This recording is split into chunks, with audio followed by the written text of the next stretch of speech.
The Apple Vision Pro, we finally got some hard details from Apple themselves. January 19th, pre-orders are going to open with sales. I believe it was February 2nd. They will start shipping the devices. Interesting. Do think they'll sell out. I think that's either it's going to be a marketing sellout or it's going to be an actual sellout. But I do think within a few moments of pre-orders, you're going to see those dates start to slip. Mostly for the curiosity factor. Mostly I think there's enough tech reviewers, there's enough people with money to burn that are willing to invest in something like that and to have kind of the bleeding edge technology to put that on YouTube and the rest and just to have it, just to be interested in that. But as somebody who has dumped into multiple Apple products, first-gen products, and bleeding-edge products, I really want to talk about my experience with that and why you would perhaps, if you're somebody who's not like me, by the way, this is an absolute experience where it's a do as I say, not as I do scenario, because I am the worst when it comes to this. So if you're somebody who has a smidge of responsibility, if you're somebody who is absolutely not a 3-year-old and needs the latest and greatest all the time, then listen to this advice from someone who's had all the way going back to Powerbooks, the first iMacs, iBooks, all the way through, and then, of course, the original iPhone itself, which is going to be my main point of reference. This is an iPhone 14, came slightly later, but it was the only one I had as I'm still moving stuff back and forth from my old office to now the new studio. Still trying to work out sound stuff. I appreciate you guys bearing with me. It's been an absolute nightmare so far. I'm working on it. We're still have a solution next week or the week after that'll return some semblance of normalcy to these videos. So I appreciate that as we kind of march on from 20,000 subscribers. But basically, here's the deal. Is it going to be interesting? Absolutely. Is it going to be the way that maybe technology goes from here on out, as far as in the 80s, we had the PCs, and the PCs are always going to kind of outpace laptops, and you had that situation, but people still wanted laptops for portability and computing on the go. Is the Apple Vision Pro kind of the next version of the laptop, where you're going to see basically the original PCs or laptops rather, were nothing more than terminals. They couldn't do a whole heck of a lot more than terminals. Sure, they could run some simple software, but you were really talking about a terminal off of, or a node off of a mainframe system.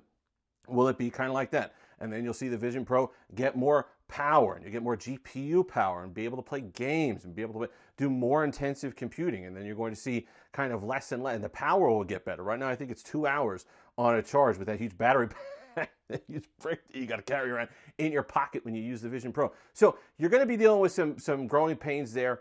The biggest concern I have for Apple is that, like with the original iPhone, number one, they gated the original iPhone to heck. They made it where we were promised on the original iPhone, we were promised so many apps and so much stuff at first, and we had nothing for the first year. Nothing, if you remember that. I think we maybe got the Yellow Book app at some point in the first year added to the home screen, but you stared at that same home screen for forever, just waiting for stuff to be added, and you didn't get it. Then when the iPhone 3 came out, 3G came out, then they opened it up. Then you had the App Store. Then you had kind of the really gate-kept environment. But you at least were able to add more apps. It got more interesting after that. It was a nightmare. I don't think it's going to be that walled off. I don't think it's going to be that limited at the start. But just understand that's kind of the environment you're getting into for $3,500. You're somebody who's going to be sitting there and watching television and maybe doing spreadsheets in this AR environment that they've got going on. You're not going to be doing stuff for the first X amount of time that has really had the developers sink their teeth into how to program for something like this. You're not going to be in a situation where there is a full suite of apps that really take advantage of the Apple Vision Pro. And the thing is, like with the original iPhone, you're going to sit there, you're going to spend your $3,500. Yeah, it's going to be cool. I don't think you're going to use it nearly as much as you think you're going to use it. And they're going to come out a year later with one that now they're probably, I would have said cheaper back in the day, 20 years ago.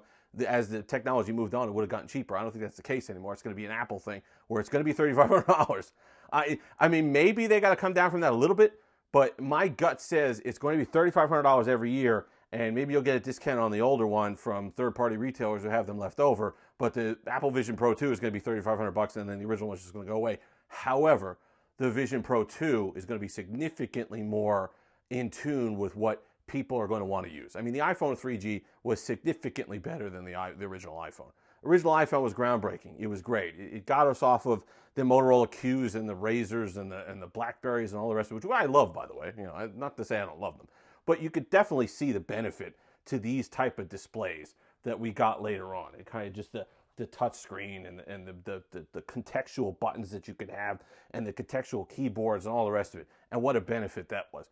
You're going to get all of that with the Vision Pro 2. So if you're somebody who's sitting there and you absolutely need a Vision Pro, you absolutely need the best of the best, you want to try it out, you want something cool to play with, and you want to watch stuff in this AR environment or whatever, and they saw a spatial computing or whatever they're calling it, that's fine. Go ahead, spend your money.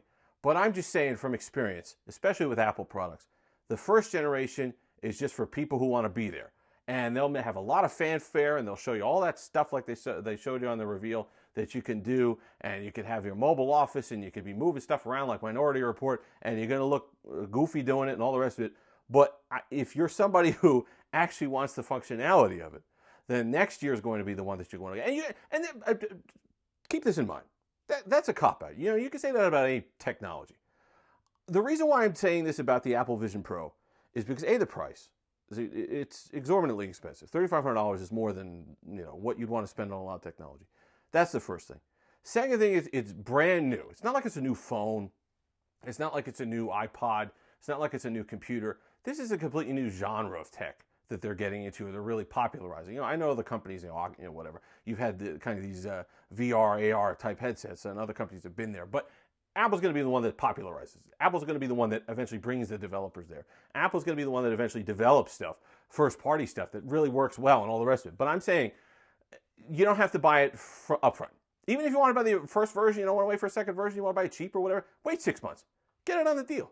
Get it on a discount. I promise it'll still be there, and I promise by that point, Apple will have caught up, learned a lot of stuff, and given you some software that you'd actually want to use. For me personally, here's what I'm going to tell you. Not going to get one.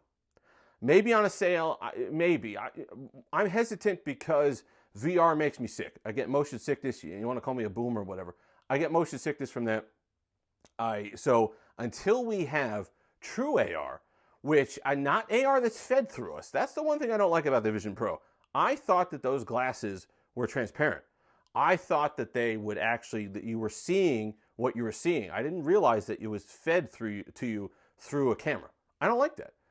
AR is going to be the experience for me when it's lighter, thinner, all the rest of it, better battery life, but where it doesn't impede my perception at all. Where I could wear glasses like I'm wearing glasses now and have a situation where I could still have my peripheral vision and I don't get that motion sickness because it's basically just bringing through what I'm already seeing, not kind of feeding it through me through these. And I don't care how high res or the refresh rate of the actual lenses in the goggles, it makes me sick.